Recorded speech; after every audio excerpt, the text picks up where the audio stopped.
وزیر خارجه بریتانیا در دوران ریاست جمهوری محمد خاتمی و اولین سال ریاست جمهوری محمود احمدی نژاد بود. اولین مقام ارشد دولت بریتانیا که از انقلاب 57 به ایران رفته بود.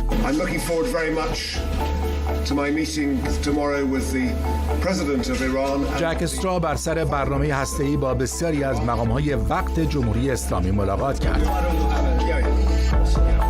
نهایتاً در سال 1382 با همتایان آلمانی و فرانسویش موفق شدند با دولت ایران به یک توافق برسند. توافق سعدآباد اما چند ماه بعد از هم پاشید و راه برای افزایش تحریم‌ها بازتر شد. جک استرا 7 بار به ایران سفر کرد. آخرینش 4 سال پیش با همسرش برای تعطیلات. او میگوید یک شوخی رایج در میان دیپلمات‌های بریتانیا این است که ایرانیان تنها مردمی هستند که فکر می‌کنند بریتانیا هنوز یک ابرقدرت است. جک استرا حالا کتابی نوشته درباره ایران و تاریخ معاصر آن با تمرکز بر نقش بریتانیا در این کشور. نامی که برای آن انتخاب کرده نامی است آشنا برای ما. کار انگلیسی هست. کار انگلیسی است. درباره کتابش و تحولات اخیر با او گفتگو کردم.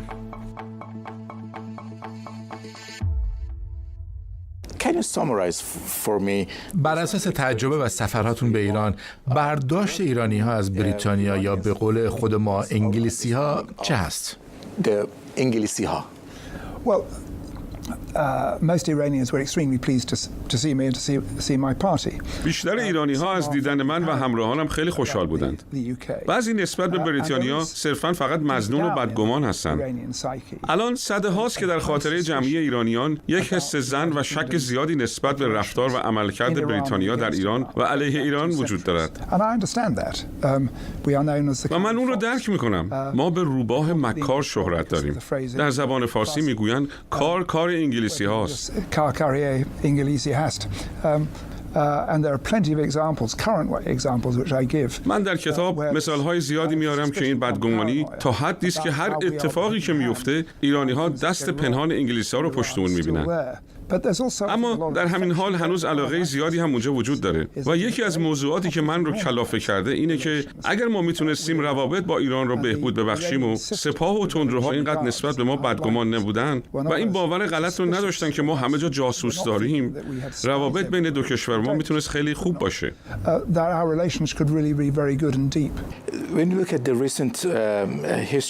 به تاریخ اخیر که نگاه میکنیم یک سری بزنگاه‌های مهمی وجود داشته که باعث شده ایرانی‌ها به بریتانیا بدبین باشن. مشخصاً سرنگونی دولت دکتر مصدق، حمایت بریتانیا و دیگر دول غربی از صدام حسین در جنگ با عراق و بعد هم گفتگوهای هسته‌ای ایران و تحریم‌های کمرشکنی که گاهی بریتانیا حتی جلوتر از آمریکا حرکت می‌کرد. برای مثال در نوامبر 2011 پیش از همه بریتانیا بود که بانک مرکزی ایران رو تحریم کرد. British who sanctioned Iran's central bank. Well, they were what happened in 1953 with the overthrow of Mossadegh. ببینید آنچه در سال 1953 در مورد سرنگونی مصدق اتفاق افتاد خیلی بد بود و نباید اتفاق می افتاد. اما باید گفته بشه که بیشتر روحانیون از جمله آیت الله کاشانی، کسانی که بعداً به آقای خمینی بیعت کردند، در اون زمان هم نظر با سازمان CIA و MI6 انگلیس بودند. پس فقط کار دستگاه‌های اطلاعاتی بریتانیا و آمریکا نبود. اما به هر حال بد بود.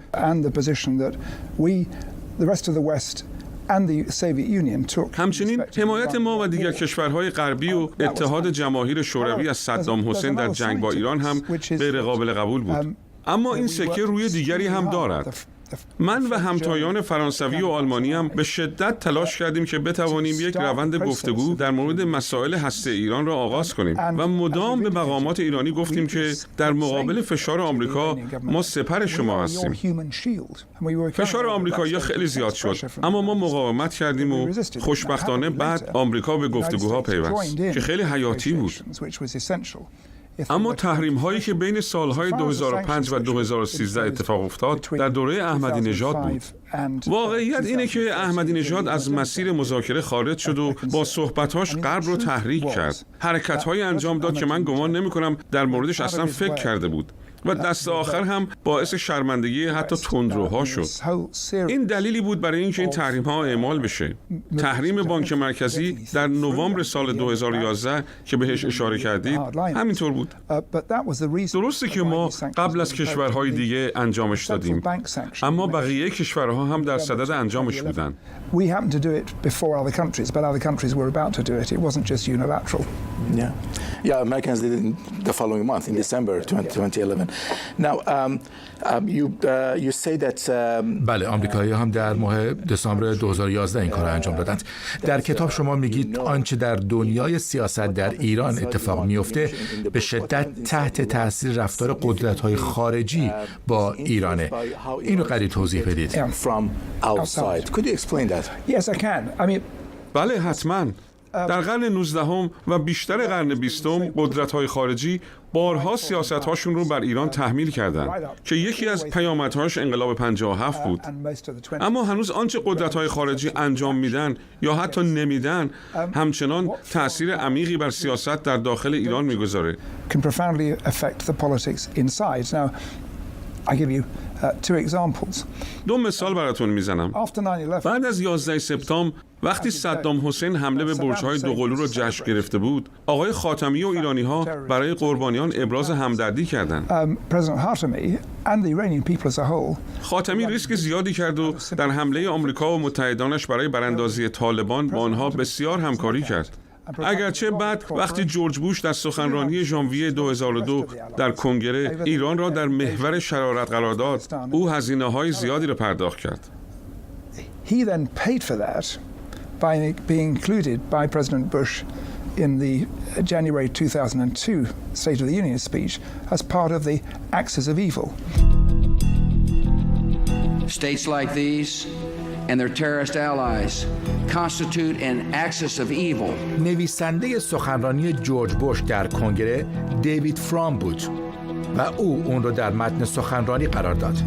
دیوید فرام روزنامه‌نگار کانادایی الاصل، یکی از طرفداران سرسخت اسرائیل و معمولاً در نشریه‌های نومحافظه‌کار آمریکا و کانادا قلم میزنه. با این پیشینه واقعاً معلوم نیست که قرار دادن محور شرارت در متن آن سخنرانی عمدی بوده یا سهوی. جک استرا میگوید او قانع شده که سهوی بوده.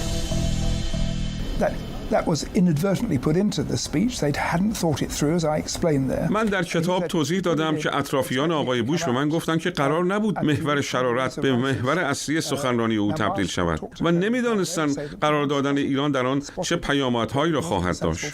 من باهاش در این مورد صحبت کردم و اون گفت این رو گذاشته با این انتظار که بعداً حذف بشه. و اگه خاطرات کاندالیزا رایس رو بخونین، وقتی با کالین پاول در این مورد حرف زده، گفتن متوجه نبودن این موضوع چقدر حساسیت برانگیز خواهد بود. رایس در خاطراتش میگه تمرکز بر روی محور شرارت در اون سخنرانی برایش خیلی غیر منتظره بود، اما تبعات داشت. در یک مقطع زمانی خیلی حساس موقعیت آقای خاتمی و میانه‌روها رو تضعیف کرد و به نظر من اون اتفاق قطعاً دیدگاه خامنه‌ای رو به این سمت برد که تصمیم بگیره رئیس جمهوری بعدی از تندروها باشه که نتیجهش احمدی نژاد شد.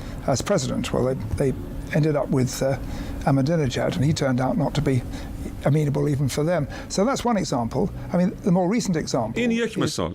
یک مثال دیگه از همین اواخر اینه که تبعات تصمیم دولت ترامپ برای خارج شدن از برجام باعث ضعیف شدن میانه‌روها شد. او برای تندروها مثل مردی از بهشت بود، چون تندروها همیشه مخالف برجام بودند، هم به دلایل امنیتی و هم به این دلیل که سپاه پاسداران و وابسته‌های آنها از تحریم‌ها درآمدهای هنگفتی به جیب می‌زدند. Revolutionary Guards are making a lot of money out of sanctions.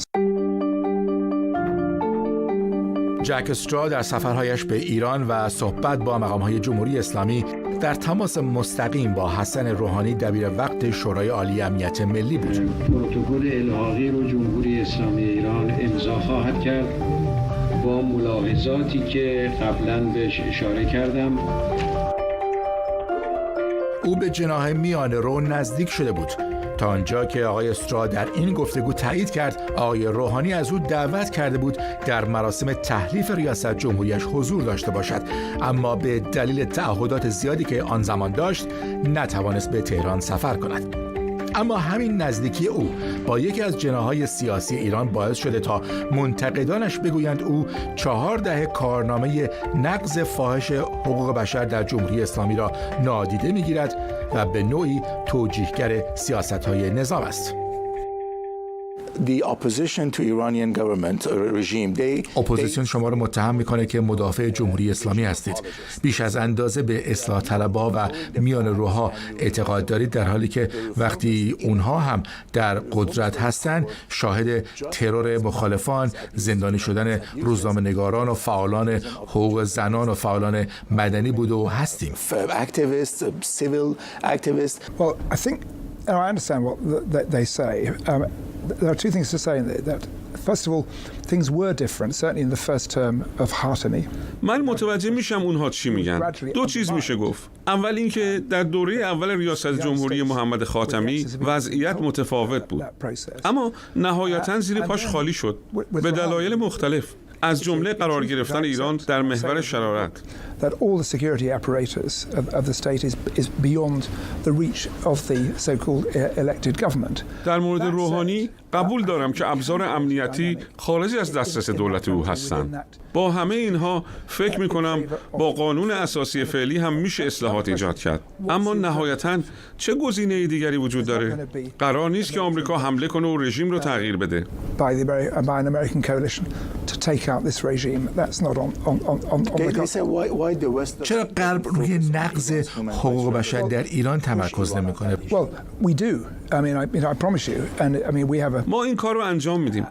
به شما قول میدم. ایران بارها به شدت از دولت بریتانیا انتقاد کرده که چرا اینقدر مسائل حقوق بشر رو مطرح میکنید. به خصوص زندانی شدن شماری از 2 تابعیتی‌های ایرانی بریتانیایی که به هیچ وجه قابل قبول نیست. ما باید کارنامه غیر قابل قبول ایران در زمینه حقوق بشر رو محکوم کنیم. اما اگر غرب رفتار منصفانه تری با ایران داشته باشه، راحت تر می شود از نقض حقوق بشر انتقاد کرد.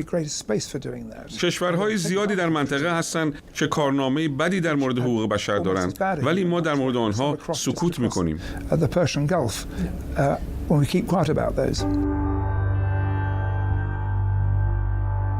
جنگ یمن وارد 5مین سال شده، جنگی که عملاً به جنگ نیابتی قدرت‌های منطقه تبدیل شده. تنها نتیجه‌ای که تا حالا عاید مردم شده 10,000 کشته، میلیون‌ها آواره و قحطی و بیماری که کشور را فرا گرفته.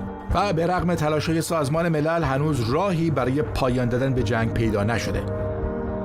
پس از حملاتی که به تأسیسات نفتی عربستان شد، تنش حتی افزایش پیدا کرده. حملاتی که واشنگتن و ریاض میگویند ایران پشت آن بوده و قدرت‌های اروپایی هم تهران را مسئول آن دانستند. از جک استرا پرسیدم آیا او متقاعد شده که ایران نقشی مستقیم داشته؟ You're talking to a man who went to the Security Council in early 2003, sat alongside my friend Colin Powell, and we both. شما دارین با کسی صحبت میکنید که در سال 2003 در کنار همکارم کالین پاول به شورای امنیت رفتیم و به دنیا گفتیم که صدام حسین سلاح‌های کشتار دست جمعی داشت و ما تا جایی هم که تونستیم مدرک ارائه دادیم، ولی بعداً معلوم شد که اشتباه میکردیم. بنابراین من محتاطم که بدون داشتن شواهد محکم کسی رو مقصر اعلام کنم. What is clear, the Houthis have accepted responsibility for this, and they have. چیزی که واضحه اینه که حوثی‌ها مسئولیت حمله رو قبول کردند، اما در این حال اونها این توانایی رو ندارن. بنابراین محتمل هست که ابزار و دانش استفاده از سلاح‌هایی را که استفاده شده از ایرانی‌ها گرفته باشند. چیزی که نمیدونیم اینه که ایرانی‌ها تا چه اندازه در این حمله دخیل بودند.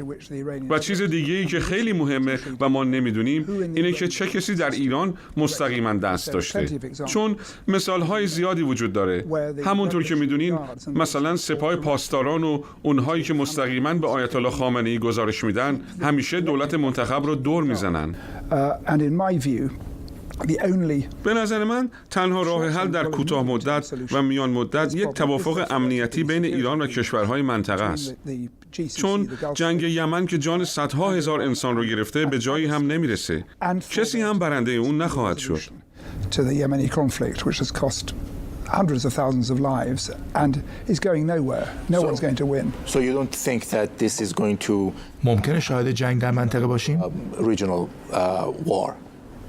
Well, I hope not, because I can't see any good coming out of this. Obviously, it was. خب امیدوارم که نشه، برای اینکه عاقبت و نتیجه خوبی نداره. این حمله آسیب‌های زیادی به اعتبار سعودی‌ها وارد آورد و کارایی سیستم ضد هوایی اونها رو زیر سوال برد، چون این حمله علیه تأسیسات آرامکو به هیچ عنوان از تکنولوژی بالایی برخوردار نبود. خیلی ساده است که درگیر جنگی سختی شد ولی خیلی سخت ازش خلاص شد. چیزی که واضحه اینه که وقتی جنگ اتفاق بیفته غیر نظامیان بیگناه، زنان و کودکان و مردان بیگناه زیادی از هر دو طرف کشته میشن و آخرش هم فقط به یک قطعنامه سیاسی منجر خواهد شد. ائتلاف به رهبری عربستان سعودی بیشترین حملات رو در یمن انجام داده با سلاح‌های عمدتاً آمریکایی و بریتانیایی. حوثی‌ها نیاز به هم پیمان داشتن به دولتی که حمایتشون کنه. چرا دولت‌های غربی این اندازه انگشت اتهام رو فقط به سمت ایران نشانه میرن؟ Why is Iran singled out every time there is a talk about Yemen? Well, it's a very good question, and it's because of. این سوال خوبیه به خاطر ارتباطش با تنش‌هایی که در جهان وجود داره و واقعیت اینه که ایران تلاشی هم نمی‌کنه تا هم پیمانانی در غرب داشته باشه. اما موضوع اینه که به جنگ در یمن تقریباً یک طرفه پرداخت میشه. من در موقعیتی نیستم که بگم چه کسی این جنگ رو شروع کرده، ولی موضوع مشخص اینه که سعودی‌ها و امارات از طریق استفاده از تجهیزات غربی که عمدتاً تجهیزات آمریکایی و بریتانیایی هستند تعداد زیادی رو کشتند. موضوع دیگه اینه که ایرانی‌ها بدون شک تجهیزات و مشاوره به حوثی‌ها داده بودند، اما حضور مستقیم قابل توجهی در منطقه نداشتند. مقام‌های ایران میگند اگر دونالد ترامپ تحریم‌ها رو برداره ممکن آقای روحانی با او ملاقات کنه.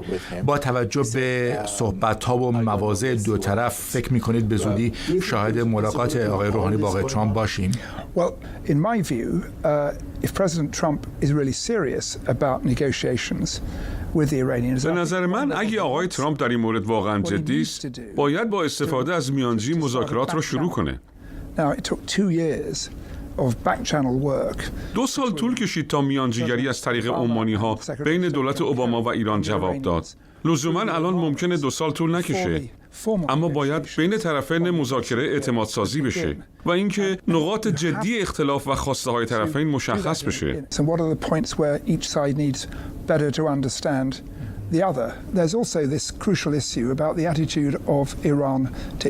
یه مشکل مهمم مثلا بحث رویکرد ایران نسبت به اسرائیل است که نگاه من در کتاب انتقادی است به دلایل زیادی.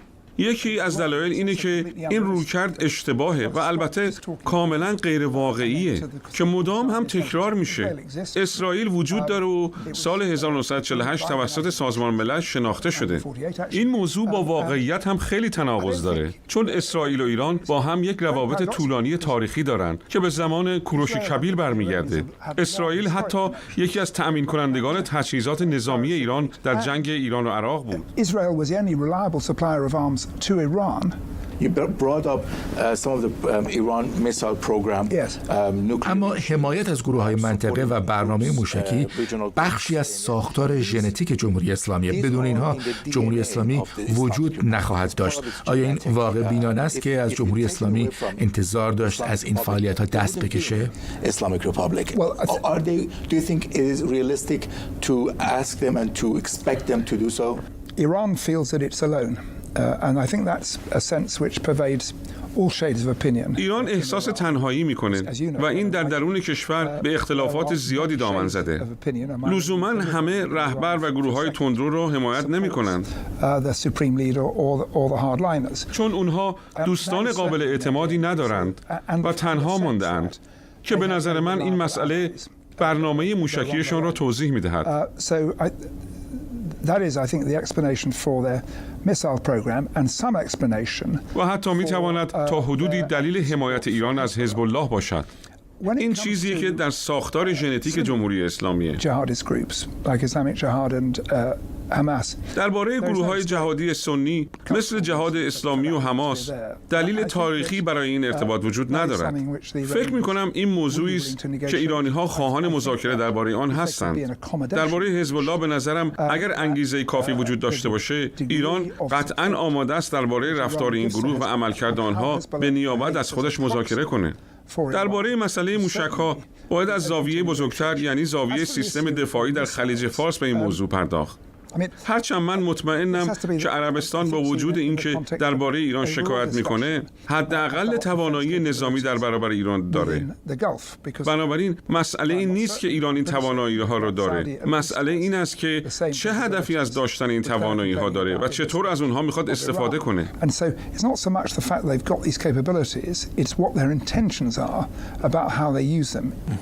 Now, there is some sort of déjà vu happening right now. Back in 2003 به نظر میرسه که یک واقعه تاریخی مشابه آنچه 16 سال پیش رخ داد در حال وقوعه. بار دیگه مثلث بریتانیا، فرانسه و آلمان دارن تلاش میکنند بین ایران و آمریکا میانجیگری کنند. چقدر تا حالا موفق بودند؟ So what these three countries are they going to do anything in order to save Iran from itself and also prevent the war from America?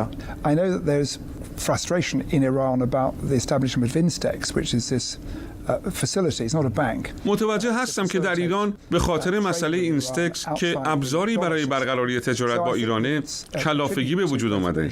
خوشبختانه فرانسه، بریتانیا و آلمان گفتگوها را ادامه دادند و در مورد آمریکا هم فکر می‌کنم نه پنتاگون، نه وزارت امور خارجه و نه حتی آقای ترامپ تمایلی به اقدام نظامی علیه ایران داشته باشند. In any sense want to go down the road of an armed conflict with Iran.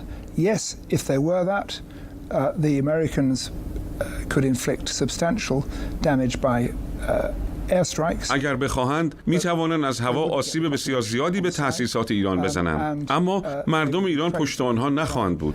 Start a ground war in Iran, it wouldn't work. و اگر هم بخواهند زمینی حمله کنند که یک دیوانگی محض خواهد بود و هیچ نتیجه‌ای برایشان نخواهد داشت. بنابراین تا زمانی که ایران رفتار بسیار تحریک آمیز نشان نده، تنها راه حل مذاکره خواهد بود.